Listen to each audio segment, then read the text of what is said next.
announcer. It's with great pleasure that I welcome all of you here tonight. God has blessed us by giving us a beautiful sunny day today to welcome the children back to school and for us to hold our third session of the Symposium. I'm sure many of you are glad that your phone didn't ring at 5:30 this morning.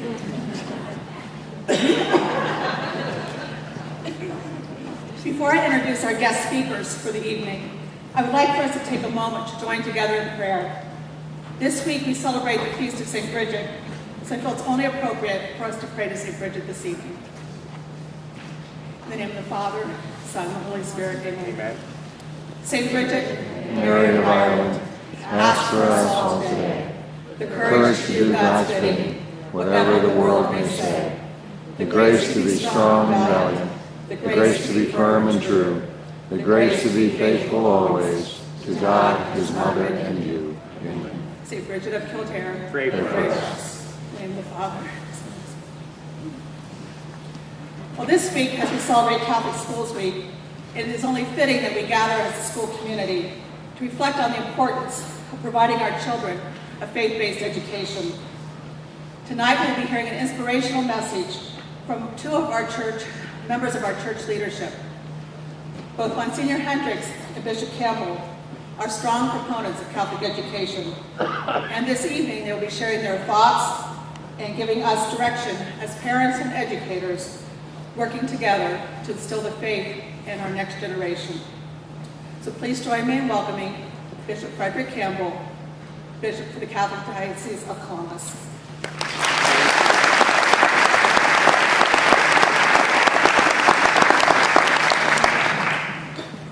Thank you and welcome. I'm thankful to God that I got out of Columbus tonight. The traffic was horrendous, and then as I came here, the senior told me, well, Ohio State basketball team is playing Michigan. I'm surprised I'm here at all.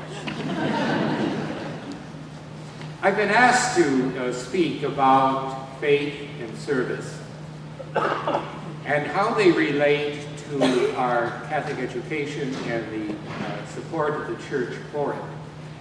But I should like really to talk about those two concepts of faith and service within our tradition, within our theology, and within our doctrine. Because this is extraordinarily important. I think sometimes we confuse, or perhaps we're not entirely clear about the nature of faith, what it means to have faith, how to express it, how to live it, and how to, in fact, follow our Lord in His service.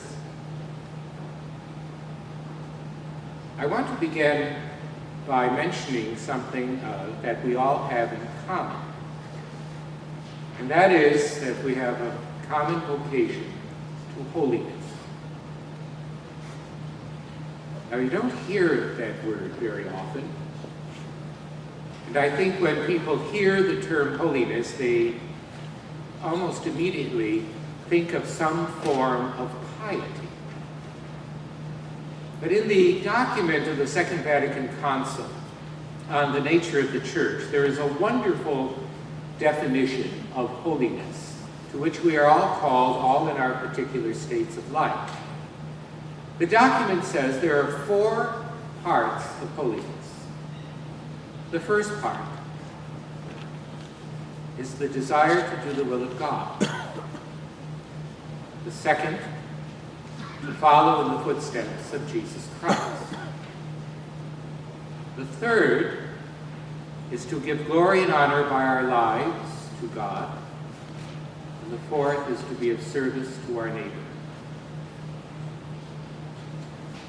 That's a rather unique, but yet I think very important fact of our call to holiness. And answering that call to holiness begins by living out a faith.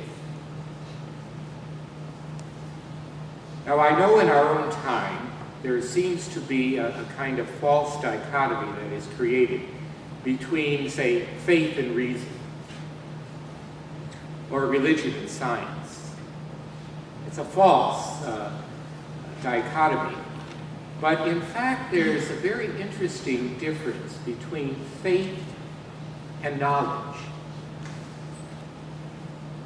And the difference was illustrated at a talk I once attended, this is many years ago, almost 25 years ago, given by a teacher of philosophy at Hunter College in New York City by the name of Alice von Hildebrand.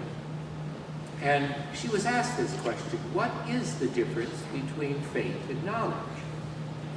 And she said, I'll give you a very important illustration. And she took it from marriage and family life. She said when a husband and wife are in the hospital, the wife is delivering a child, and the child is born. The mother knows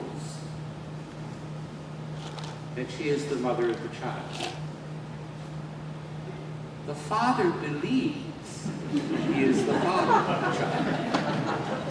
I think you catch it all already. That in fact the mother has been carrying that child for 9 months. She's gone through the experience of birth. But the belief or the faith of the father is not simply asserted, it's very well founded. And it is founded in the fact that he is committed to his wife in a community of love and vows. They have shared a life, they have shared in intimacy, and they have shared a great trust and confidence.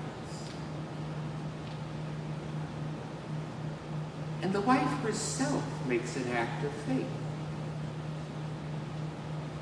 That understanding, being with her husband, she believes that her husband will accept the child, protect it, and be a guardian and bear responsibility.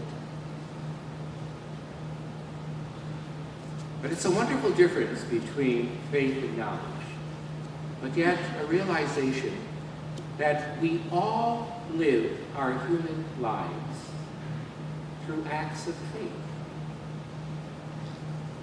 But they are not basics.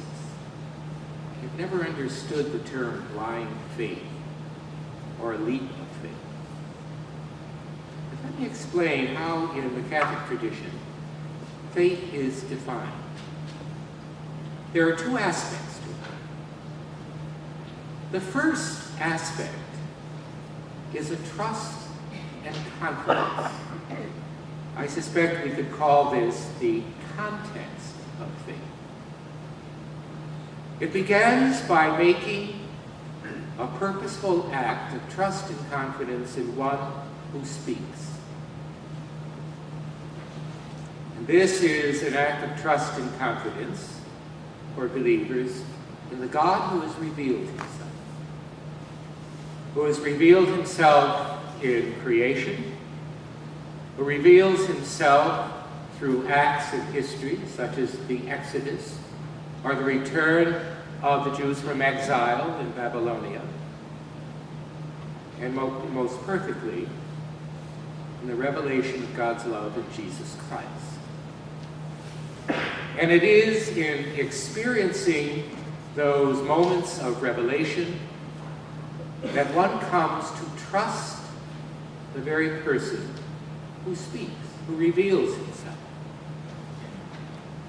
And therefore, all faith begins with an act of belief that God who speaks is speaking both what is true and what is for our good. In that trust and confidence, we listen. The second part of faith is then the acceptance of what is revealed, what is told us. I suspect that this could be called the content of faith. The acceptance of the commandments, the acceptance of the way of life, the condition of life that has been revealed to us in creation, in history, and through Jesus Christ. And it is in that first sense of faith, in that trust and confidence, we say yes to that we are asked to do. And yes to that which has been revealed as true. And in this sense, faith is not blind, but faith is the condition in which we realize truth. It becomes part of our life.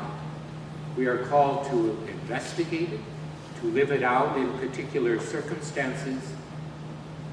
It is a manner of living. It does not mean a rejection of any of our human qualities, but it means an enhancement of